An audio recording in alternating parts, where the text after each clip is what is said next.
Hey, good morning and welcome to Breakthrough Walls. I'm Ken Walls and I'm your host. And today I have Mr. Brian Kelm joining us all the way from Wisconsin. I hope I said that right, Wisconsin. So, hey, stay with us. We'll be right back.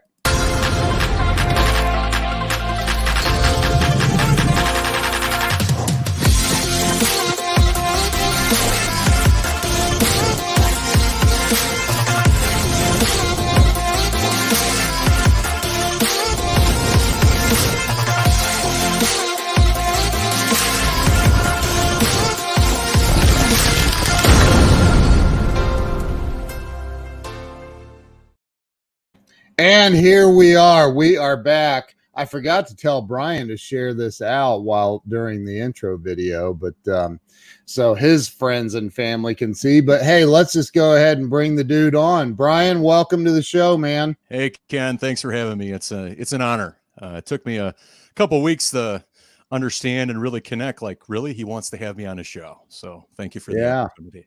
Hey man, I'm excited to have you on here. You know, I created this. I've interviewed now close to 300 celebrities and entrepreneurs.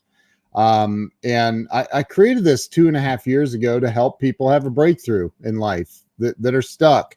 So I'm excited. I know you've got some trials and tribulations that you've been through, and I'm excited to share that. But let's start with where you were born and raised. How about that? So I love what you said about Wisconsin. Wisconsin, known as the beer and cheese capital, or cheese curd capital, the squeaky ones, the fresh ones with a lot of moisture. Beaver Dam, Wisconsin. I was born and raised, graduated class in 1998, and then I went off to University of Wisconsin Whitewater for the first time from 98 to 2003 with a degree in a triple major in marketing, advertising, and psychology. Went away for a couple of years. Self-employment is the only thing I've ever known. I always gravitated towards the performing arts, broadcasting, anything dealing with entertainment and radio and that kind of thing. And I missed education so much that I went back for another partial degree from my alma mater. And they simply said, they're like, hey, what does it take for me to come back? And they're like, well, you got money? And I'm like, yeah. So, but as my career moved on and whatnot, till to this day, which I'll get into a little bit later, is education and the power of it. Like Jeffrey talks about, traditional education will make you a living, but self-education will make you a fortune. And that's Jim Rohn's most famous quote. Yep. And it's true, man. It's totally true. And you really have to want it, because it's not going to show up. And there are two things there are many things I evaluate every day, but the two questions I always examine is what are you going to do about it? And the second one is how can you afford not to? And nobody that ever achieves anything great ever goes back on it after they did it and says that was a waste, or I regret doing that. So right. So you have a master's degree then? No, I got an undergrad, another partial degree, and then I just got my master's a couple months ago.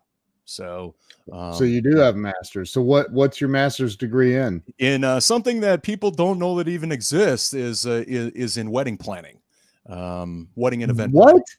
Yeah. Really? Yeah. Wow. So if I had $1 for every time somebody said they have degrees and certifications for that, and it's like, yeah, they do. A master's degree in wedding planning. Yep. Wow. Well, that's cool. I guess you would be the guy to plan someone's wedding for sure then. Yeah, it's because I would think that most wedding planners are like, hey, I'm pretty good at throwing a party. I'm gonna start planning people's weddings. Well, and there's nothing absolutely wrong. There is absolutely nothing wrong with somebody that has the experience, like a family friend or whatever. But the difference is that you only know what you know versus a certification or some other education. And it's not about boasting or the initials at the end of my name. It's about bringing somebody around that they never knew was available. And to be well-rounded as a planner, you have to have that. Otherwise, you're only giving people what you deem is is possible, you know? Yeah. So Yeah. So you ended up what's your undergrad? What's that? I did a triple major in marketing, advertising, and psychology. Okay. And Okay. I still That's remember right. to this day when I had some of my classmates, they're just like, they would do marketing with a minor in advertising, but psychology never came into the equation. Like, why would you do that? And I'm like, well, what's the point of a focus group or a product if you don't know how to sell it to them, or what colors, or all of that? And you know, it's amazing about the power of psychology day to day, relating to people, Yeah. business, everything. So Yeah. um, Yeah. I'm blessed that I had the So opportunity to do that. so what was it like though for you? You know, I find that I truly believe that there's always an event or somebody in our lives as kids that kind of I don't know, set us on the path that we of what we become as adults. Was there someone in your life or something that happened that made you go, man, I am going to be a wedding planner? Um, there was a couple people, you know, and it's like, I've always, I've always learned is that you never forget where you came from. You never do. The people Mm-hmm. that gave you opportunities in business, the people that allowed you to follow your dream, you never forget those people, because they are the ones that propelled you to do what you love to do, because they saw something in you that maybe you didn't see in yourself. And then years down the road, you look back and it's like, wow, if they wouldn't have given me these opportunities, I would not be where I'm at today. And I would have to say my dad, Jim, who is up in heaven. God bless you, Dad. I miss you. Um, one of my mentors, Bill Herman, who has been in the performing arts for 40 years. Him and I have, he's like another dad to me. And obviously, Jeffrey Gittermer. I know that, Jeffrey has a big following and whatnot, but throughout the life experiences that I witnessed and whatnot, he's always been there. Like, in the back of my brain, whatever I was going through, just telling me what to do and keeping me in line. Um, the character of people was the biggest thing that stood out to me, in terms of who are they in the world? Are they living with integrity? Are they living with passion? Are they true to themselves? And that the only way that that shows up from day to day is through their actions, and that doesn't, you just have to look at it in order to see it, because it's not a matter of what somebody says, it's what they do. So I would have to say Right. my dad, my mentor, and then obviously Jeffrey. Yeah.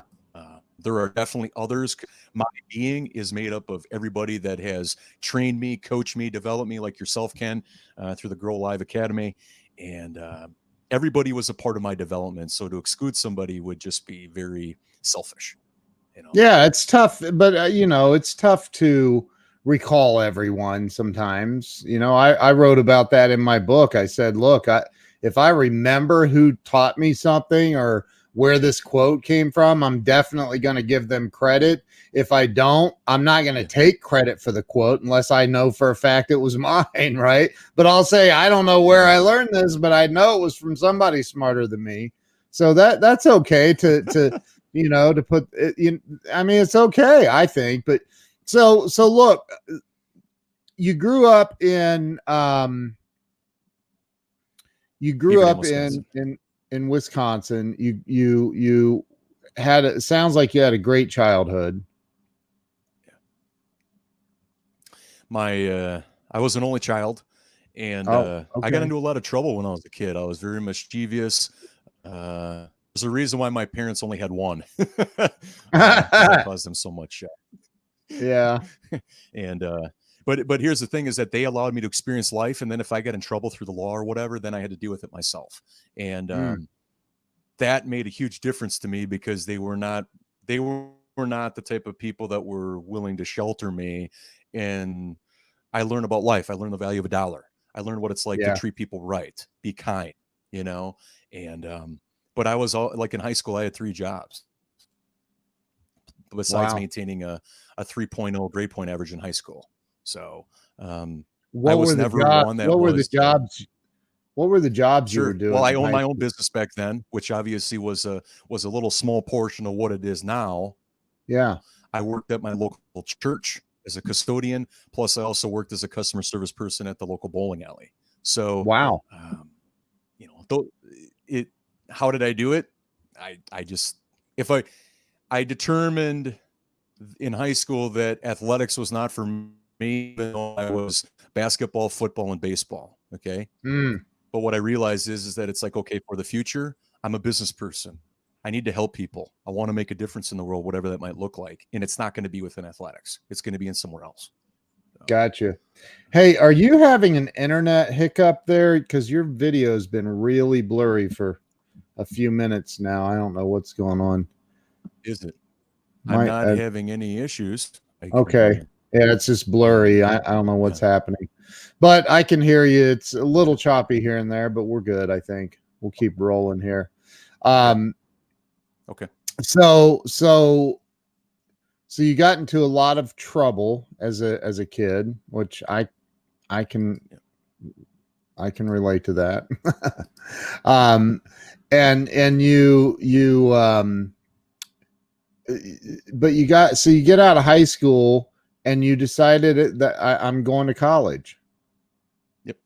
Yep. That was Wow. that was the path. And at that time I was the first person in my family, my German and Irish family, to go to college.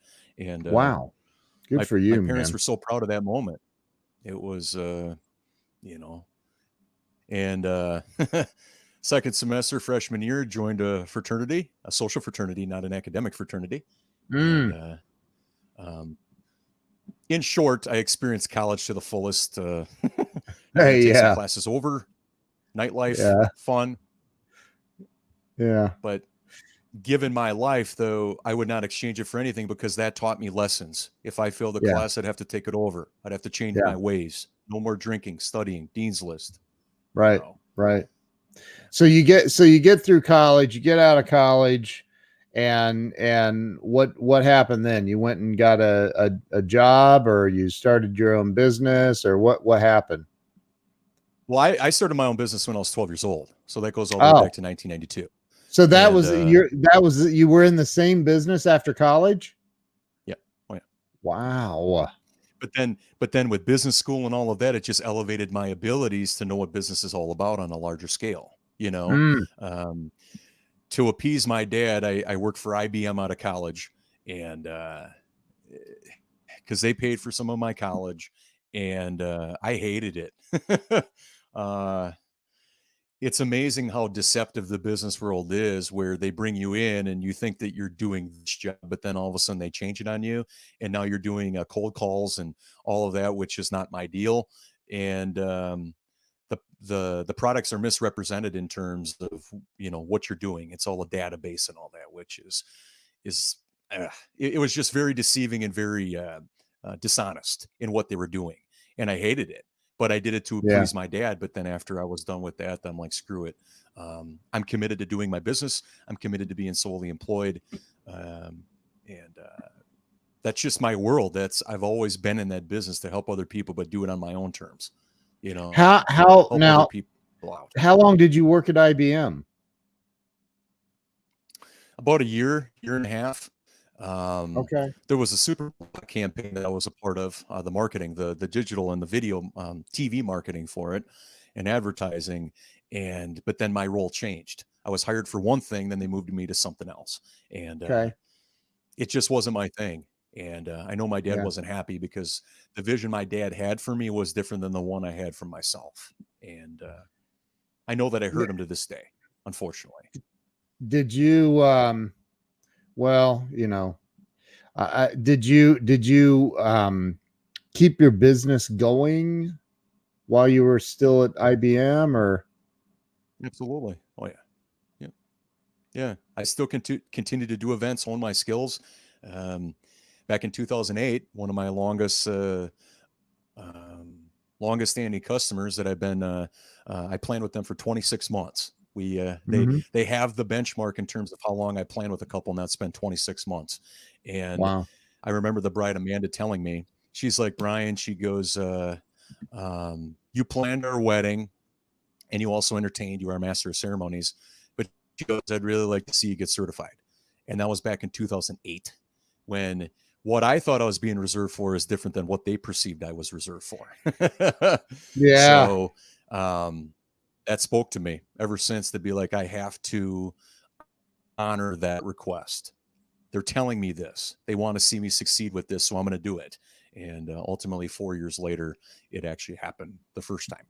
So, And that was the in fact, my master's first degree? certification as a wedding planner. No, the master's degree was just recent. Oh, okay. Okay. Oh, okay. I got I you. became fully certified as a wedding and event in 2012 or 2011. And then I've just Gotcha. been adding certifications and different mastermind certifications ever since then. It's been a Gotcha. journey, Gotcha. but people had to believe in me in order for me to succeed. Yeah. So talk a little bit about the business that you've, well, let's back up, because I know that along the way you've also had some other challenges along the way. Why don't you talk about some of the challenges you've faced since Sure. you got out of college?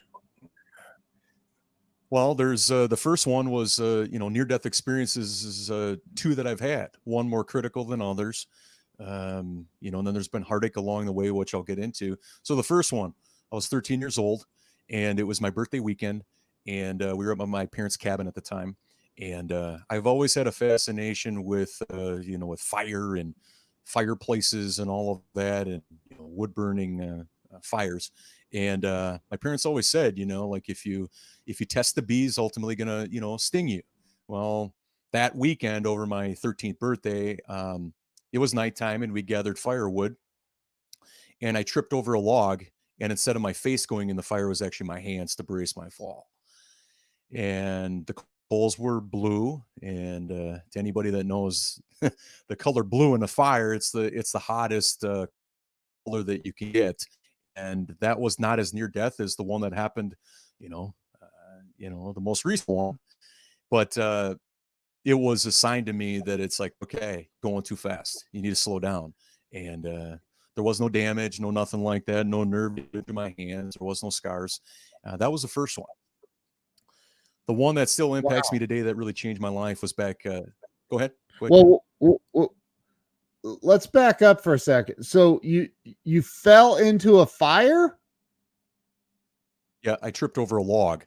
All the firewood was laying there on the ground, ready to put in the fire when it needed to go in. And I tripped over, and instead of my face going in, my hands braced my fall. I got you. So I mean, what happened? Did you catch on fire? What happened? My hands got burned quite significantly. Oh, that was it. No, and nobody was. Yep, that was it. Oh, okay. I mean, it. I'm grateful that there was none on my face or whatever, that kind of thing.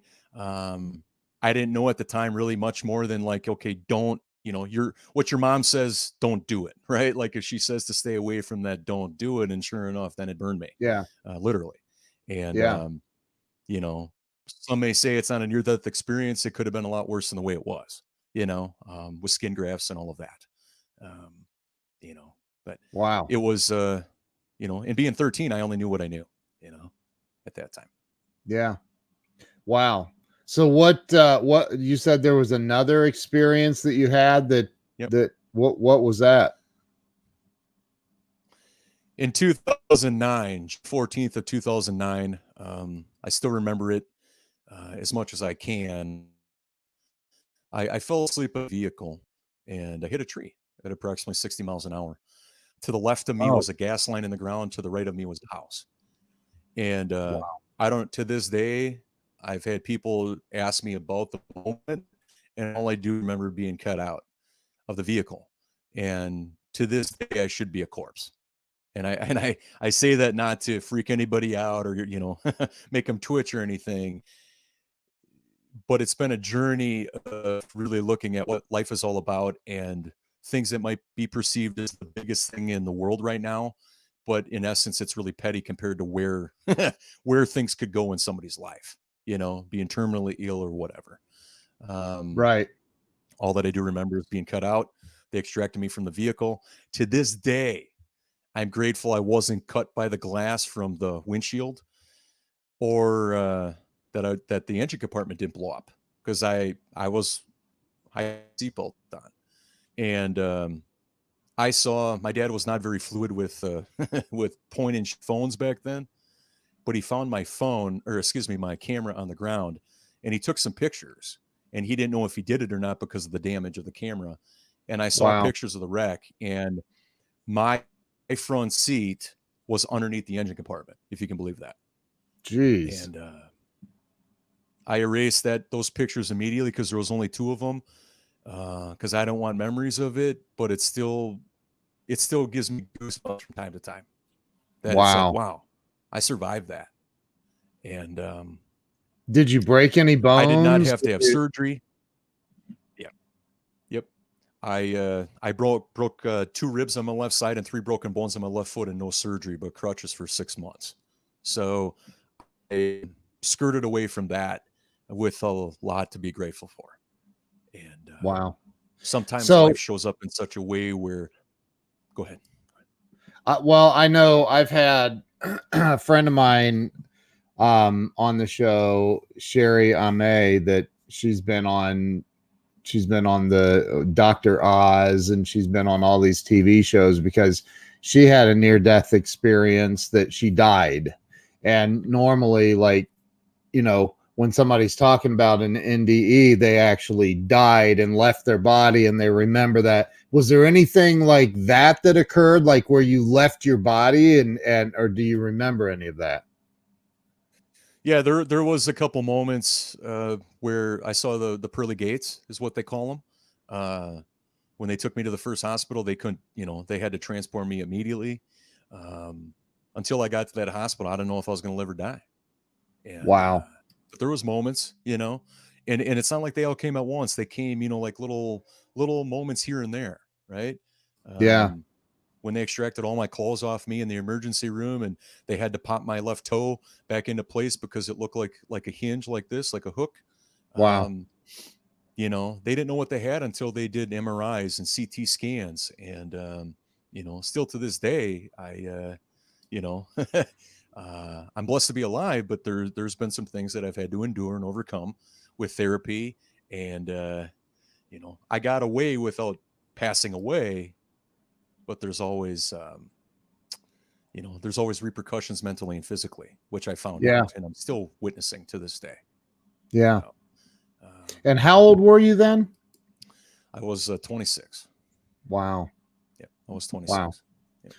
So, and that was what year? 2009. 2009. Okay. No, wait, I take that back. It was 29. I was 29 because if it was 11 years ago, yeah, I was 29. Yeah. So you're 40. I just turned 41. Yeah. Oh, 41. Yeah. So what happened after that with your life? Did you, was it like a wake up call for you? Absolutely. Yeah. At that time in my life, I was hanging around the wrong people. I was not treating women the way that they should be treated, with relations and that kind of thing. I was drinking. I found a group of people that made me feel at home and comfortable. But to this day, it just, man, they never called on me. They never reached out to me to say, "Hey, how you doing? I heard you had an accident." None of those people to this day ever did anything to acknowledge, "Hey, we respect you, we appreciate you." So that's when, nothing against them, but I had to sever ties. At that moment in my life, I was going on a dark road, very dark road. It was, Yeah. there was no hope for me. Everything I wanted to do in business was a little too fast for what the market wanted or was willing to accept, given my ideas and thoughts. Okay. And it was just, I was in such a place where I was stuck in the world as if nobody understood who I was. And I was the type of person that would take no help from anybody. Independence, independence, independence. And I mean, even asking somebody to open up a door if I had too many groceries was something I was not willing to do, because it was a weakness based on how I was raised by my dad, that you don't ask for help, you just do it. Right. And when I was on crutches for 6 months, that really opened me up, like, wow, people are actually nice and they're willing to help. And you're not asking anything of them, right? Hey, can you get the door? Right. And that was a Right. total transitional mindset shift to be like, wow, I was living my life this way. Now it's this way. And, fast forward a little bit, on crutches for 6 months, medical bills, unknowing, if I'm going to maintain my customer relationships and if I need help at my events, when I'm performing at an event or, hosting or being a planner. But people, just the humanity of people and how much I love people, Yeah. did not come out of me until that moment.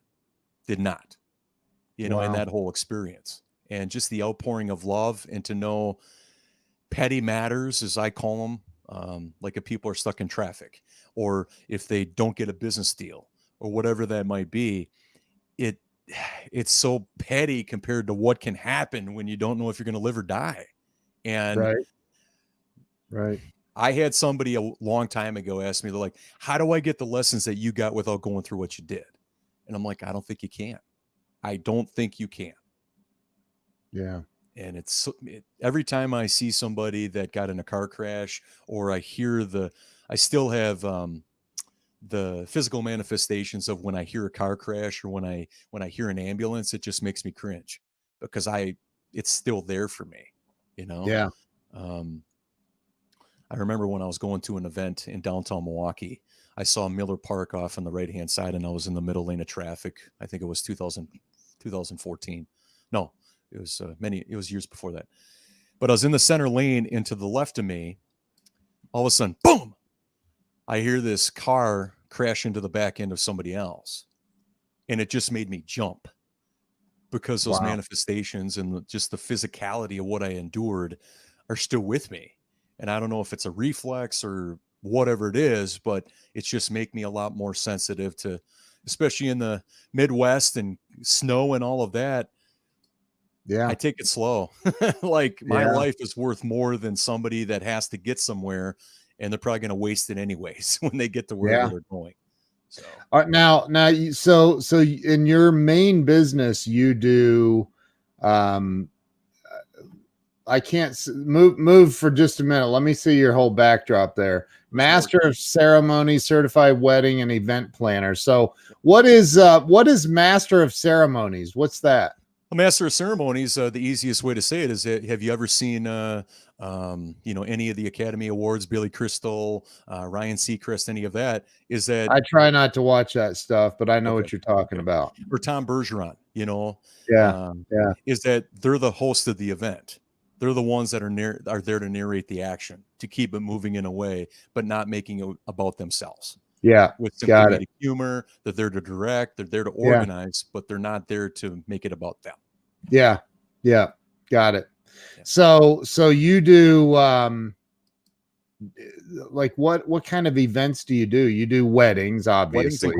Weddings and corporate. That's it. What's corporate? What's that mean? Like corporate parties? Like corporate business meetings, sound, AV, very small scale stuff, but it's all word of mouth and referrals, because most people have an in-house person, but it's somebody that works for a corporation. Everything I do is by a word of mouth and referrals, and it's been that way ever since my inception of my company. Yeah. And you've had this company since you were 12? Yes. Yep. You started doing wedding planning at 12? Yes. Seriously? Yeah. Wow. For the first 4 years before I had a driver's license, I was doing parties at bars and stuff like that, and I didn't have a driver's license, so my parents had to drive me there. Wow. Obviously the landscape is a lot different now. Wow. Yeah. Wow. How has COVID affected your business? Just like anything in the live sound business, the concerts, whatever, it's pretty much shut down.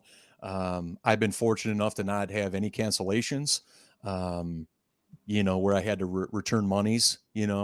Everything has been rescheduling, which has been great. And so that's why, for me, I told myself after I took 2 weeks off to just really grasp what this COVID thing is all about. I took it upon myself to just sit there and examine and learn without making any split-second decisions about what this is.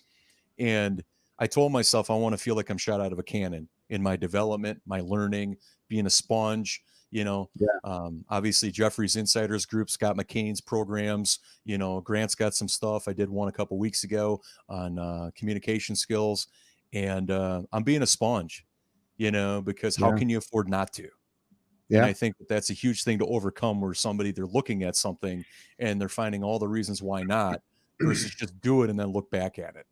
You know? Yeah. So Wow. So you're digging in and making yourself better. absolutely.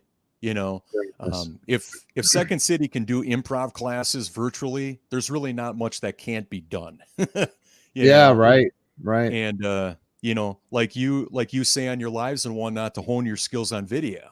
And it's like, to me, I'm a firm believer that you just got to practice it. You just got to do it. You got to, Yeah. you know, extemporaneously speaking, maybe have a few notes, but just be present with everybody. Face, you know, face contact, eye contact, Yeah. and Yeah. that only happens through doing it. You know, so trying to It's get better at it. true. It's true. So what's the future hold for you, man? Well, there's a few things. Is obviously, with all the education I'm doing, I've got 3 books in the hopper right now. Now, these are not books that I envision selling to people. These are books that I just am creating because of the body of content. I write a lot. I create a lot of content. My graphic designer is pretty much my secondhand person. Anybody that is on the live that knows me and I'm friends with them, they know I generate a lot of content, and I work with a graphic designer to really have a formal presentation. I'm just a very deep thinker, and I'm not going to be constrained by not having a message or being held back by it. So I've got 3 books in the hopper right now that I'm working on. All the content is written. It's just a matter of me overcoming my self-limiting beliefs that it's any good, right? Um, and then I've got Yep. about another 150 ebooks or guides, which is a better way of saying it, that ideas, and a lot of them are already written, to get content out there that are shared. And it's my point of view. It's professionally designed. And, you know, so a lot of writing.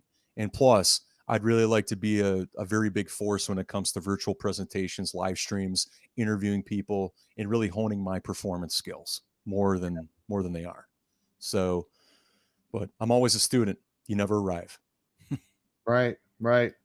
Well, and that's I think that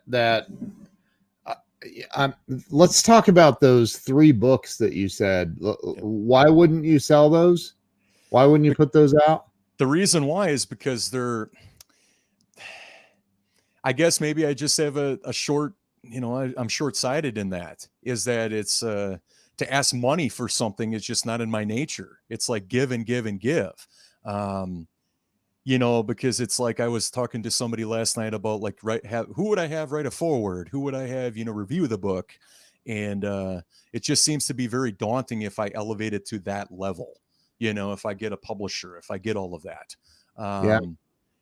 You know, like Jeffrey says, you know, it's like he wrote an article, you know, every week for the Business Journal, and then all of a sudden, after 100 articles, he's got a book, right? Right. It really shows up that way. I And mean, I wrote a book. yes, I know I you have. self-published it, man. I don't wait on the world to come to you. You got to go after it. I'm not turning this into a coaching, but dude, like, if you've got 3 books, you need to take one at a time. To start with one and publish it. It's Okay. easy. Okay. It's not difficult to do. And I mean, I waited until I was 47 years old before I decided to publish a book because of fear and self-limiting beliefs and all the other crap. I didn't think that I'm like, well, who's going to publish it? And then I found out, oh, you can self-publish. It's not hard to do at all. So, Yeah. yeah, man, you gotta, if you got books, you got to get them out, man. And they're all of them are about thought provoking. I mean, I envision this book to be like a small colored flip book, you know, so Yeah. maybe like childlike size, but full of colorful graphics and quotes and statements. It would not be the traditional style book. That's not, Yeah. you know, and it's all for the wedding community. It's all for wedding customers and corporate customers. But it's crazy that the messages, regardless of what they are or what industry they're for, is that they're universal. They work across the board, you know.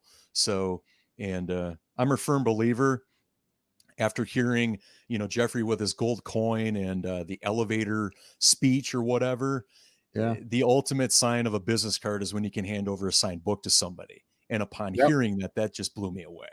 That's like, whoa, you got a Yeah. business card? Yeah, here's a signed book. That's it. Enjoy it. Yeah. I think that, I personally, I think, especially if these books are, related to the industry, that you work in, talk about solidifying being an expert. That's what does it, man. Write that book, get it out there. Like Roxy says, get what's in you out. Folks need to hear your stories that they can relate to. It's true, man. It's true.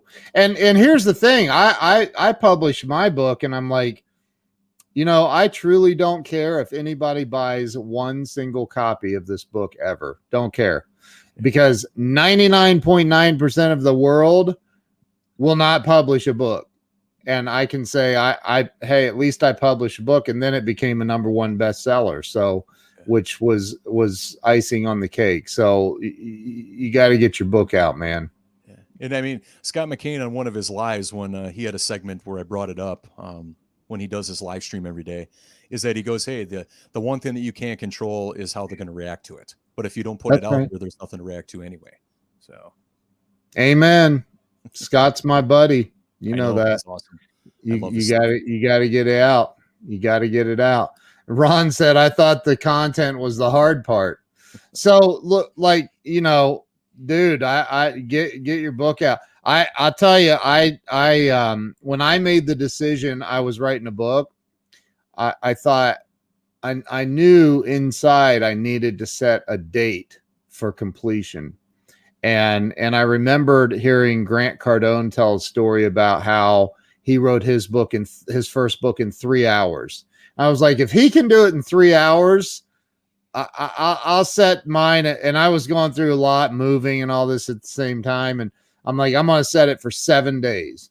7 days later, I had the rough draft finished, and my wife did the editing, and within 10 days or so, somewhere in there, it was ready to go to the publisher. So, once you say it, make the decision like, hey, I'm writing this, I'm publishing this book. I don't know who's going to buy it. Doesn't even matter. I'm publishing this book. And then you set the date, man. You'll do it. Okay. You'll do it. You have to now. Yes. Yeah. Everybody's watching, saying you have to. Yeah. Robert says, yes, you do. Don't make me come down there. From Canada. Yeah, we don't want that, Canadians. Oof. Yeah. Yeah.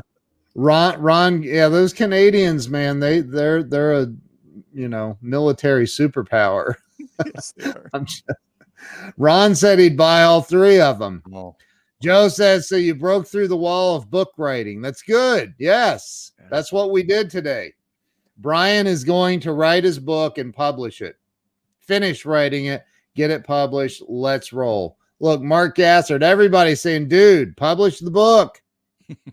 Thanks, Mark. So you have to get this book done for sure. What else is coming down the pike for you, man? Well, one of the things that just came to mind because the repercussions of my accident, I need to touch on that to just kind of complete the whole thing, is that in 2016, the physical repercussions of my accident created a tear in my stomach, and that caused me to have emergency diaphragmatic hernia surgery. And after that, I've also been going through, it's coming up on 3 years of EMDR therapy. I've been working with a therapist, which, man, upon the first time that I was ever encouraged to seek therapy, but because of a woman I thought I was going to marry, and it didn't work out. And I thought, from how I was raised, to seek therapy is weakness. And it's amazing when you tell people and you're vulnerable to tell your story, they can relate too, because they've probably done it themselves. And so I've done EMDR therapy. I'll continue to do that for my well-being. The mental manifestations from my accident is the trauma, the big T trauma, which is big trauma, is I think I they have no way of proving it, but I think I have some neurological damage from the impact of my accident, because there's some stuff I can't remember. But I continued to go to therapy, and as a result of that, I tested positive and through tests for general anxiety disorder. So, and from my understanding from Mel Robbins and other people about what anxiety is that it's worry gone out of control. There's a dopamine fire, but the dopamine has nowhere to go, and that's why you're sitting there. So, and then I get depressed, and so in order for me to get out of my head, I need to stay active. I think I'm at 234 days right now of walking a day, and so me to release the demons and let them go or put them aside. And I'm reading right now Jeffrey's little Yes Book of Attitude, Gold Book of the Attitude for the third time, because I just need that every day. So, I'm with a woman right now, and we're in a relationship again after several years of being away. And so she brings a lot of joy to my life and a lot of fulfillment. And so I just want to help as many people as I can. I really want to be the standard in the wedding industry with a point of view that I think is really rare. And instead of holding that back, I'm going to bring it forward. And if people don't like it, that's okay. There's no harm, no foul. But there's so many people that are playing small, and I'm one of them, as it was exposed in this interview by holding my book back. So, well, my question for you, Brian, is this: are there any books on the market right now about wedding planning? Yeah, there's tons of them. Yeah, it was a rhetorical question. So if I had written a book on wedding planning, whether I know anything about it or not, how would people perceive you and I head to head? Walking into a meeting, I hand them my wedding planning book and you hand them a business card. Who wins? The person with the book. Yeah. Yeah. Write your book, dude. Write your book. Well, and the point of view of a lot of the planning books out there are like checklists and worksheets, right? And obviously, because of the brand names of some of these people that put them out, they might not even be a planner themselves, but they got a name, so they brand it in such a way. But it's like, wait a minute, that person doesn't know anything about this. Doesn't matter, man. They have a book. Yeah. Doesn't matter. Perception is reality, dude. So you have to write your book. You have to get it published. You got to today you need to meditate on it, and you need to go, okay, I'm going to have this book ready to go send it to KDP, man. That's Amazon's publishing company. It's free. Okay. It's free. You publish it for free. You don't even have to buy it. Like, they print it on demand when people buy it. There's nothing that you have to do except for give them the file. That's it. Okay. That's it, dude. There's nothing to it. There's a little bit, but not much. It's like, you got to write your book. You have to, if you want to solidify being the expert in your industry, you have to write a book. You got it. Yep. So there you go. I commit to it. Yes. Everybody's heard it. That's all right. Now, look at this. Glenn says Brian sounds like he's from the Great North. Where? Oh, don't tell him. Glenn, where is he from? Glenn's good at this. I mean, he's really good at this. As a matter of fact, I think there's probably nobody better at guessing where someone's from by the way their accent than Glenn Morshower. He is unbelievable. So unless he just heard what you said, he may have. So so in your life so far, you're young still, man, 41. Geez. So far in your life, what do you think the number one thing is that's held you back? Normally, I say what holds everybody else back, but I want this to be a moment of self-reflection for you, man. What do you think the number one thing is that's held you back from absolute massive success and joy and happiness? Fear of success, by far. Fear of success. What do you mean by that? Fear of success in terms of where it could take me in my life, that I'm exposed, I'm vulnerable, but I'm on a different playing field than just, status quo. I've been an underdog all my life, right? And so to emerge out of that and to keep pushing despite if people like it or not. Fear of success. How good can I be? How hard do I want to work? How fast do I want to get there? Yeah. What about success makes you so fearful? What are you afraid of? Good question. For me, it has nothing to do with the money. I know that different people evaluate success differently. For me, it's fulfillment and love. About the fear is that doubting myself that I can be that proficient. I can be that good. I know what I'm talking about, right? And doing it in such a humble way, but it's a humble way that has proof behind it, right? Yeah.